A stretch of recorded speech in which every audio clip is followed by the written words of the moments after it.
Supreme court ਦੇ ਫੈਸਲੇ ਤੋਂ ਬਾਅਦ ਉਹਨਾਂ ਨੂੰ ਇੱਕ ਵਾਰੀ ਫੇਰ ਠੰਡ ਪੈ ਗਈ। ਜਿਹੜੇ ਇਹ ਸਮਝੀ ਬੈਠੇ ਸਨ ਕਿ ਵੱਡੇ ਮੌਲਵੀ ਹੋਰੀ ਇਸਲਾਮਾਬਾਦੋਂ ਵੱਡੇ ਅਸਤੀਫੇ ਬੋਝੇ 'ਚ ਪਾ ਕੇ ਆਏ ਨੇ।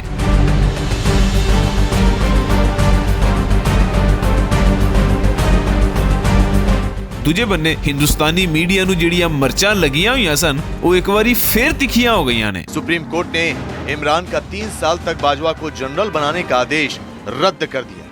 अब बाजवा सिर्फ 6 महीने और सेना प्रमुख रहेंगे, यानी इमरान ना बाजवा को बचा पाए ना ही अपनी नाक। ਬਾਜਵੇ ਹੋਰਾਂ ਦੀ ਐਕਸਟੈਂਸ਼ਨ ਨੇ ਜਿੱਥੇ ਰਿਆਸਤ ਲਈ ਆਸਾਨੀਆਂ ਪੈਦਾ ਕੀਤੀਆਂ ਨੇ, ਉੱਥੇ ਹੀ ਇਹ ਐਕਸਟੈਂਸ਼ਨ ਬਹੁਤ ਸਾਰੇ ਲੋਕਾਂ ਦੀ ਟੈਨਸ਼ਨ ਵੀ ਬਣ ਗਈ ਏ ਤੇ ਉਹਨਾਂ ਨਿੱਕੇ ਮੋਟੇ ਮੌਲਵੀਆਂ ਨੂੰ ਵੀ ਚੰਗੀ ਤਰ੍ਹਾਂ ਠੰਡ ਪੈ ਗਈ ਏ ਜਿਹੜੇ ਇਸਲਾਮਾਬਾਦ ਧਰਨੇ ਦਿੰਦੇ ਇਹ ਸੋਚੀ ਬੈਠੇ ਸਨ ਕਿ ਖਬਰੇ ਅਗਲਾ ਆਰਮੀ ਚੀਫ ਸਾਡੇ ਵਿੱਚੋਂ ਹੀ ਨਾ ਆ ਜਾਵੇ।